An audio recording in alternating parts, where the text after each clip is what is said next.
Really going to turn something around, you have to do the hard yards up front. Don't look at a tough decision and then leave it for a year or two. So we're doing the tough stuff. I mean, a lot of farmers today, let's not forget, are on gritting duties. Yeah. I know two who weren't able to be here today because they feel obliged to clear the roads of snow. We've got a billionaire Prime Minister and a billionaire Prime Minister, both of whose families have used schemes to avoid millions of pounds of tax, smearing a working class woman.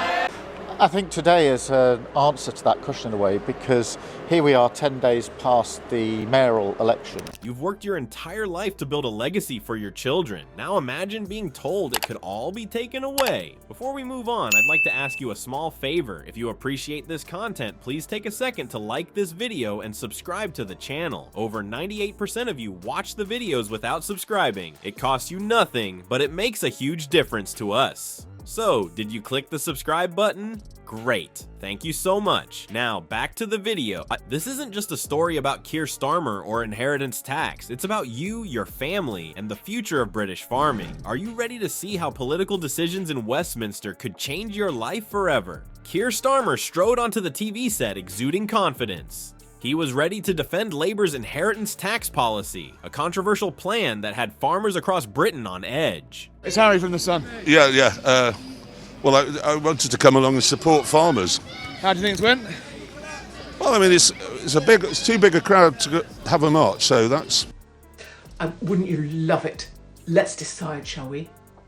Keir Starmer is banging Phil Schofield. Allegedly.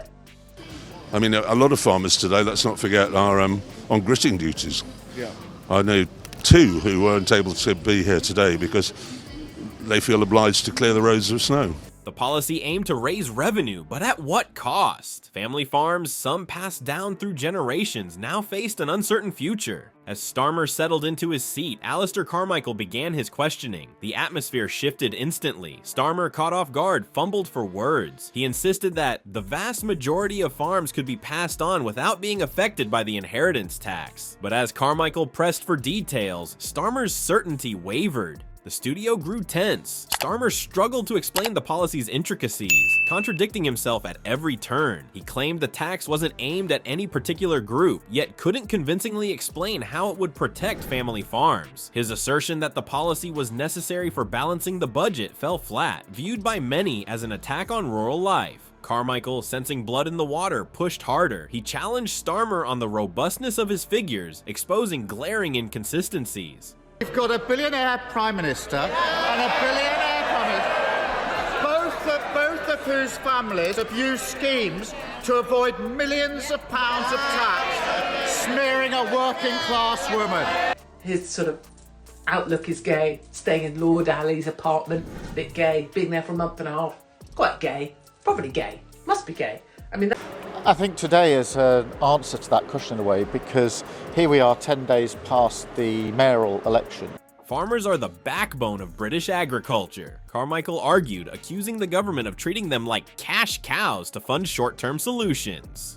As the interview progressed, Starmer's composure crumbled. He couldn't justify the policy's impact on the very people it claimed to protect. Viewers watched in disbelief as the Labour leader, once seen as a skilled debater, floundered under the weight of his own proposals. The fallout was immediate. Social media exploded with outrage from farmers who felt betrayed. Critics argued that the policy unfairly targeted those who had contributed significantly to the UK's agricultural sector. The disconnect between Westminster politics and rural realities was laid bare for all to see. Starmer's performance drew uncomfortable comparisons to past political gaffes, where leaders stumbled when explaining complex policies on live TV. But this wasn't just another awkward interview. It was a moment that exposed deeper issues within Labour's policymaking process and raised serious questions about Starmer's leadership. Really going to turn something around, you have to do the hard yards up front. Don't look at a tough decision and then leave it for a year or two. So we're doing the tough stuff. I don't think it actually would be that way round. Would it? Who'd be doing who?